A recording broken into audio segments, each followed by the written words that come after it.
नमस्कार, आप देख रहे हैं सी न्यूज भारत। मैं हूं आपके साथ स्नेहा सिंह। वक्त हो गया है न्यूज आवर का।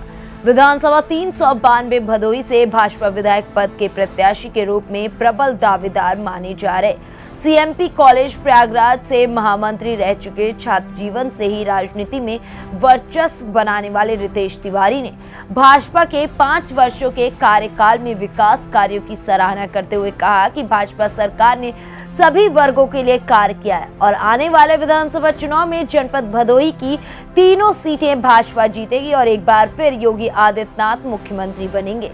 यदि शीर्ष नेतृत्व द्वारा मुझे जिम्मेदारी मिली है तो मैं उसका निर्वहन करता हूं और आगे भी करता रहूंगा। निरंतर सेवा देते हुए भदोही के विकास, उत्थान और युवाओं के रोजगार के लिए प्रयासरत रहूंगा। देखिए उन्होंने आगे क्या कुछ कहा। हम उपस्थित हैं जनपद भदोही अंतर्गत, जहां की हमारे साथ एक खास मेहमान जुड़ चुके हैं रितेश तिवारी जी, और इनके बारे में हम बता दें कि छात्र जीवन से ही अपनी एक अलग राजनीतिक छवि और एक अपनी अलग पहचान बनाने वाले रितेश तिवारी जी, जिनकी शिक्षा दीक्षा प्रयागराज सीएमपी कॉलेज से हुई और वहाँ पे ये कई बार महामंत्री रह चुके हैं और भी कई पदों पर रह चुके हैं। और ये मुलाकात इसलिए भी खास है क्योंकि 392 विधानसभा भदोही से भारतीय जनता पार्टी का इन्हें प्रबल दावेदार के रूप में भी लोग देख रहे हैं। तो आइए जानते हैं इनके जुबानी क्या है इनकी कहानी। बहुत बहुत धन्यवाद सर जुड़ने के लिए चैनल में। सबसे पहले सर अपने राजनीतिक जीवन पे कुछ प्रकाश डालिए सर। मेरा राजनीतिक जीवन की शुरुआत अखिल भारतीय विद्यार्थी परिषद के कार्यकर्ता के रूप में शुरुआत हुई। मैं ऐसे छात्र संगठन से जुड़ा जो विश्व का सबसे बड़ा छात्र संगठन है, जो एक क्रिएटिव कार्य करता है। प्रयागराज में मैं प्रयागराज का महानगर मंत्री रहा और विद्यार्थी परिषद के विभिन्न दायित्वों का निर्वहन किया। उसके बाद अपने degree college CMP degree college में 2013 में छात्र संगठन मंत्री रहा। वहीं से मेरा राजनीतिक जीवन शुरू। वर्तमान स्थिति में मैं भदोही में अपने विधानसभा में एक भारतीय जनता पार्टी के सिपाही के रूप में कार्य कर रहा हूँ। यही मेरा राजनीतिक। सर, जैसा कि लोगों के द्वारा चर्चा राजनीतिक गलियारों में एक हलचल सी मची हुई है कि जनपद भदोही की विधानसभा 392 में आपको प्रबल दावेदार के रूप में देखा जा रहा है भारतीय जनता पार्टी की ओर से, इसके बारे में क्या कहना चाहिए? इसके लिए मैं भदोही के सम्मानित जनता को हृदय से धन्यवाद देता हूँ। मैं उनको बहुत बहुत बधाई देता हूँ कि मुझे इस लायक समझ रहे हैं कि मैं उनका नेतृत्व कर सकता हूँ। और भारतीय जनता पार्टी एक राष्ट्रवादी पार्टी है और अगर भारतीय जनता पार्टी मुझे भदोही 392 के लिए विधानसभा के लिए योग्य समझती है, अगर मुझे अपने पैनल से टिकट देती है तो मैं बहुत अपने आप को गौरवान्वित और धन्य समझूंगा। और अगर मुझे किसी कारणवश भारतीय जनता पार्टी अगर टिकट नहीं भी देती है तो हम भारतीय जनता पार्टी के सिपाही हैं और जीवन अदा कर उसमें काम करेंगे। सर, आपको जनपद भदोही में क्या कमियां दिखाई दे रही हैं कि मुख्य रूप से किन चीज़ों की समस्या है यहाँ पे, या वो चीज़ यहाँ पे डेवलप नहीं हो पाई हैं?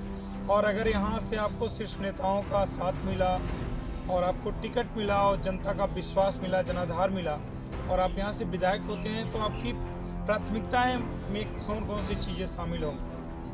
देश में माननीय मोदी जी की सरकार और प्रदेश में योगी जी की सरकार जो जनता के लिए, आम जनमानस के लिए समर्पित सरकार। आप लोगों को जानकारी होगा कि जब से 2014 में भारतीय जनता पार्टी की केंद्र में सरकार बनी है, 2017 में माननीय योगी जी की सरकार प्रदेश में बनी है, तब से जनता में ग्राम सभाओं में, नगर निकायों में अमूलचूल परिवर्तन।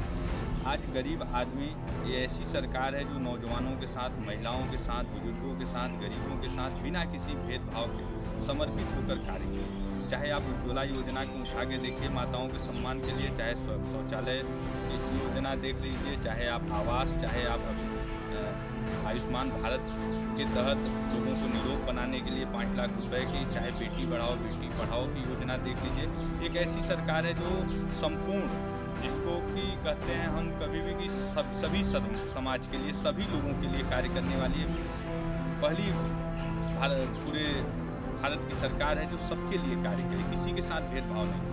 और रही बात भदोही जनपद की, भदोही जनपद में बहुत ढेर सारे कार्य हमारी सरकारों द्वारा किया गया, लेकिन कुछ कार्य ऐसे अभी बच गए हैं कि तब संपन्न होगा जब भदोही की जनता एक बार पुनः भारतीय जनता पार्टी को अपना मत देकर यहाँ से 2022 में तीनों विधानसभाओं को जिताकर लखनऊ भेजेगी और पुनः योगी जी की सरकार बनेगी। तो जो चीज़ें छूट गई हैं वो संपूर्ण चीज कार्य पूर्ण होकर भदोही को स्वच्छ सुंदर भदोही बन जाएगी। जैसा कि कुछ दिनों पहले अभी उप मुख्यमंत्री केशव प्रसाद मौर्य जी का आगमन हुआ था, उन्होंने आप लोगों से एक वचन लिया था कि जनपद भदोही की तीनों विधानसभा सीटों पर इस बार कमल खिलना चाहिए और उनके झोली में जीत जानी चाहिए। तो उसके लिए आप लोग किस तरह के प्रयास कर रहे हैं और किस तरह से आप ग्राम सभाओं में जाके नुक्कड़ और सभा कर रहे हैं, और जो पार्टी में 5 साल में जो कार्य हुए हैं किस तरह से लोगों में आप जाके जागरूकता फैला रहे हैं? भारतीय जनता पार्टी एक ऐसी पार्टी है, इसके कार्यकर्ता 24 घंटे और 12 मास कार्य करने वाले हैं। आप ग्राम सभा में नुक्कड़ सभा की बात कर रहे हैं। हमारी पार्टी की एक ऐसी संरचना है कि यहाँ से पन्ना प्रमुख से बूथ अध्यक्ष, मतलब पन्ना प्रमुख का मतलब ये होता है कि आप अगर एक पेज पे जो निर्वाचन पेज होता है जिसमें कि एक पेज में 10-12 नाम होते हैं, उसमें एक व्यक्ति का प्रमुख बनाया जाता है जिसकी जिम्मेदारी होती है कि इस पेज पे जितने लोग हैं उनको ले जाकर बूथ तक मतदान कराना। उसी तरह पन्ना प्रमुख से बूथ अध्यक्ष, मतलब एक ऐसी संरचना है कि एक 10 घर से, एक परिवार से लेकर एक ग्राम सभा से एक मंडल से लेकर एक जिले प्रदेश क्षेत्र, ऐसी एक संरचना है हमारे भारतीय जनता पार्टी की। और हम लोग समाज में 12 मास कार्य करते हैं। अभी कोविड काल बीता, आप सभी लोग देखे होंगे कि जिस प्रकार भारतीय जनता पार्टी के कार्यकर्ताओं ने अपना सब कुछ समाज को देने का कार्य किया, उस समय किसी भी राजनीतिक पार्टियों द्वारा ऐसा कार्य नहीं किया गया जिससे समाज के लिए कुछ, कोविड पीड़ितों के लिए, समाज में भूख से पीड़ित लोगों के लिए कोई भी सर्वजन हित में कोई कार्य नहीं किया गया। उसी ठीक विपरीत में भारतीय जनता पार्टी का एक एक कार्यकर्ता जितना उससे बन सकता था उतना समाज के लिए समर्पित था। तो हम सब लोग करने वाले हैं, करके दिखाने वाले लोग हैं। हम लोग बस वक्तव्य देकर झूठे बात बोलकर नहीं करते हैं, हम करते हैं, इसलिए जनता हम लोगों के साथ है। हम लोगों को 2014 में पूर्ण बहुमत की सरकार, 2017 में पूर्ण बहुमत की सरकार और 2019 में पूर्ण बहुमत की सरकार। अब 2022 आप लोगों के सामने है। आप लोगों से मैं वचन इन सभी भदोही के अपने जनमानस कार्यकर्ताओं के तरफ से एक वचन देता हूं कि भदोही जनपद के तीनों सीटों पे सभी विपक्षी पार्टियों का जमानत जब्त होगा और भारतीय जनता पार्टी की तीनों सीट जीतकर माननीय योगी जी के हाथ को मजबूत करने का कार्य किया जाएगा। ये भदोही की जनता इसके लिए उत्साहित है, समर्पित है। और आज हम आप लोग देख रहे होंगे कि भदोही का एक एक कार्यकर्ता, जो कार्यकर्ता 4 महीने 6 महीने पहले अपने किसी अन्य कार्य में लगा हुआ था, लेकिन अब उसकी एक नैतिक जिम्मेदारी हो गई है कि हमको पुनः योगी जी को मुख्यमंत्री बनाना है। तो हम लोग माननीय केशव जी से जो वचन दिए हैं उसको पूर्ण करके तब केशव जी से मिलने जाएंगे, उनका माल्यार्पण करने जाएंगे। जी बहुत बहुत धन्यवाद।